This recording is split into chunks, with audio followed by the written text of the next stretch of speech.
welcome back, besties. Bonus advice episode. I'm Dr. Lindsay Regier. And I'm Chelsea Toronto. Welcome. Hi. Okay, so we have some submissions. It's kind of like advice, ask us anything, and are you the asshole? Okay. So here's one. I am a male, and I've been dating my girlfriend for around a year or two. Okay, first of all, this is a red flag. He doesn't know if it's been a year or two. I'll keep going. I went on a trip with my best friend around when I first met my girlfriend, and now a year later, we're going on the trip again. And I told her I have this trip planned, and I don't want her to come with me. She insists on coming with me, but it's just like me and my guys. I don't really feel the need to invite her. So am I the asshole for not wanting to include my girlfriend on a guy's trip? No, No, absolutely not. she is. Boys trip. This one's for the boys. Can I just have friends? Yeah. Stop being obsessed with me. You don't even know how long you've been dating her, so I think you guys should just maybe end it, Right. because this is a red flag from her. Absolutely. Mhm. Actually, there's some red flags being waved on both sides. Oh, 100%. Yeah. You wave those flags. What's the newest song in your Spotify library? Oh, no. Have you liked anything lately? I have. Here, I'll look on your Spotify and I'll tell you. Liked songs. Creep. BYOR remix. I'm gonna turn this on really quick. Oop.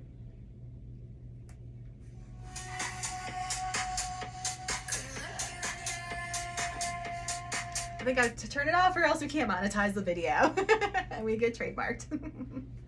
Okay. What's yours? Noted. It's also EDM. Yeah. And I just saw them in concert this last week and I didn't know I knew all of their songs. So now I finally liked the song. I'll look. Mhm. I'll add that. Okay. Yeah. So that's a good one. Another question was, what was the last thing that you dreamt about? Donuts? No, pizza. Pizza? Uh-huh. Like eating pizza? Yeah, and the guy that at my work that makes them, because Oh. I'm intermittent fasting, so I'm Yeah. starving 16 hours a day, like 18 hours a day, so it makes sense that I'm fantasizing about food. Yeah. Wait, I want to talk about intermittent fasting really quick. Yeah. How do you do it? Because I feel ill when I don't eat. Like I probably eat dinner at like 7 or so at night, and then I wake up and eat breakfast at 7-ish, I would say, between like 7 and 8. Because if I don't, I'm so lightheaded and I just don't feel good. So Yeah, can I train my body Mhm. to go longer? Like, how do you get over the hump? Yeah. just gotta suck it up. Yeah. I think you keep pushing like half hour by half hour. Okay. And like when can you eat earlier in the No. day? You have to eat at that hour. Yeah. Well then, how late can you eat breakfast? I mean, I usually start working by like 8 or 8:30. Could you like wait till 9? No, because then it's gonna be like noon, and then I'm really lightheaded. I don't know that this might work for you, Oh. but you know where you, because you're good at focusing on what you eat, Yeah. whereas I am not. I can thrive on when I eat. Okay.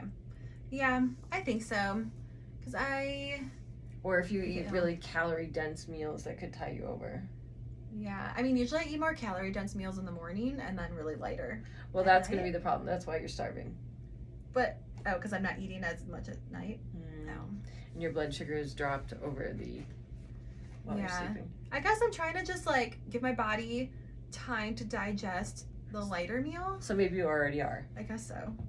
12 hours is Yeah. plenty of time. Yeah. You I just don't should want to be shoveling shit into your mouth in like your gut all day long. So then your gut is like a garbage disposal Yeah. that hasn't been run in a while, and then you're just like, I can't understand. But if it's light and lean, I feel like you're already doing it. Okay. I feel like this is not for you. No. Well, I mean, other people might want intermittent fast too. Sure, Look it up online. I don't know. You just gotta really struggle a little bit. I know. And then they also say sometimes that women shouldn't be intermittent fasting because it messes with your hormones. It doesn't everything? Everything messes with everything. A lot of sugar and whatever shit that you're eating in the first place messes. Yeah. So I don't know. Don't eat. Yeah. What do you know about the Mandela effect? Oh, is that the one like I don't know what that is. Hold please. like when you think of a red car or you're about to get a red car and then you see it everywhere? I think that's the reticular activating system. The Mandela effect is a phenomenon that makes us question even the most mundane memories from the past. Slightly different than I thought. For example, the stuff you use to make your home smell fresh isn't Febreze, but we call it Febreze.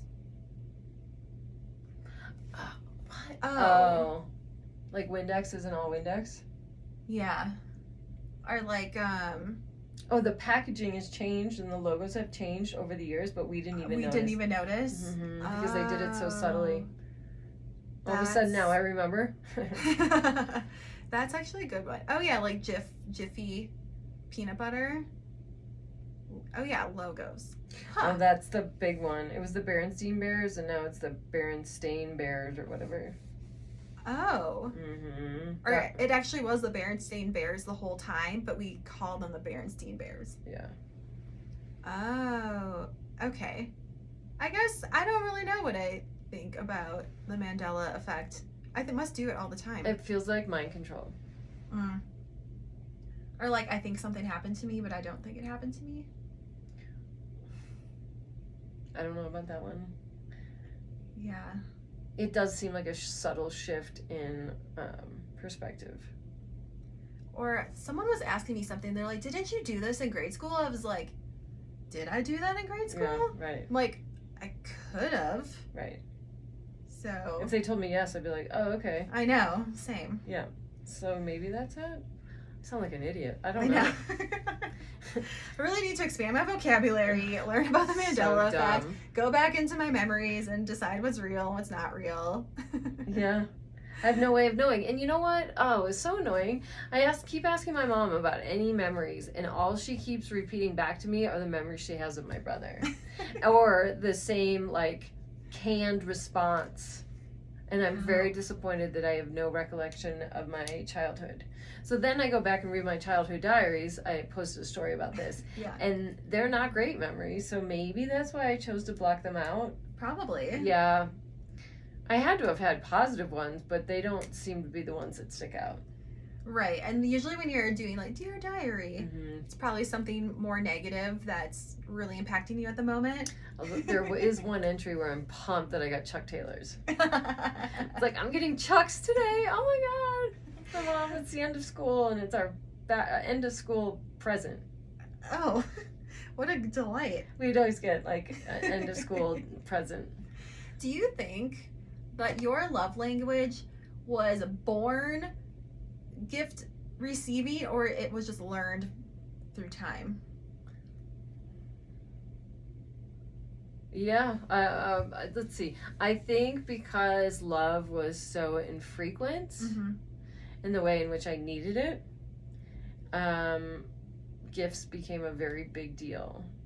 And rarely were the gifts, I don't know, there was a lot of time where the gifts weren't necessarily what I wanted. And it was so infrequent.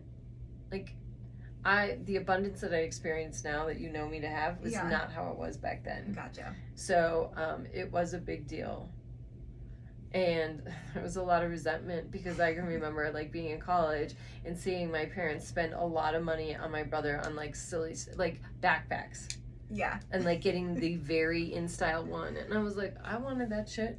And like my mom the other day was like, this is different. This is not about the love language, but the Mandela effect. She's like, oh, don't you remember the adjustment period that we had when we moved into the new house, the one we built when we first got to Colorado? And I was like, no, because I was at college. Oh. And she remembers you being there. Yeah. Yeah. I was like, no, that was Taylor. And then she's like, well, I made you this for dinner. I was like, that was for Taylor. Oh my gosh, she has like melded you two together. The only memory she has is about my brother. Huh. I remember her growing up, like at one point in my childhood, she's like, yeah, as soon as you have a baby, you get rid of your dog. Because you love your baby so much more. No. So then I kind of like internalized. I was like, I think she felt that way about me too, because I was like the Velveteen Rabbit. She got something newer and something that fulfilled her more than me, that I was just like, and I just happened to be there. Yeah. It's okay. I have made my peace with that. 10 years of therapy, I'm over it. Yeah, you're good. So what's your love language? I would say quality time or compliments. I like a good compliment. I think that would be my love language. Mm-hmm. That's nice. I would beg for compliments, and they would give them reluctantly, and they'd be like only because I begged for it. Oh. So they've seemed, what's the word I'm looking for? Forced and inauthentic. Yes. Mm-hmm. I guess I have received a lot of compliments growing up, so that's just what I expect. I get them now, but I don't trust them. Mm. I'm like, sure. Just damaged. Yeah, I don't. Yeah. There's a lot of words I don't trust from people coming out of people's mouths. It's all a bunch of bullshit. But I trust when you give me a gift. That's that right. is a very tangible thing. That means you thought of me and you spent money, and this is something that lights me up. Nothing lights me up more than a present. Oh, I know. And if it's like miniature, Oh God, even better. If it's about like this big or that big. I don't know. I have issues, maybe, but it's No, I don't know. I just find love language interesting because is it like, were you inherently born like that, or is it just whatever you were were conditioned? missing? Yeah, conditioned. I think you could be both. Maybe think you so. Maybe you were cuddled and that just made you feel good from childhood on the way up, and you're like good. But if you didn't get what you needed and you got something else, maybe you just kind of shifted into what you did receive. Yeah, and gifts weren't really given at my house Right. unless it was a holiday. Exactly. So Yeah. that makes sense. And I wasn't given a lot of physical touch, so I don't value Mhm. that. Right. Or I would think I'd want more gifts because I didn't get as many gifts. Exactly. Yeah. But I don't really care. I like to give gifts. I like to receive them. That's the way we work. That's right. Okay, Wasn't this a great one? I Oh know. my God, isn't your life a bit better for listening to this? Yeah. Ours is. We can't get enough of camera time. So thanks for watching our FaceTime. Yeah. This is a big deal right here. Yeah. All right, make sure you're subscribed so you never miss an episode. Bye.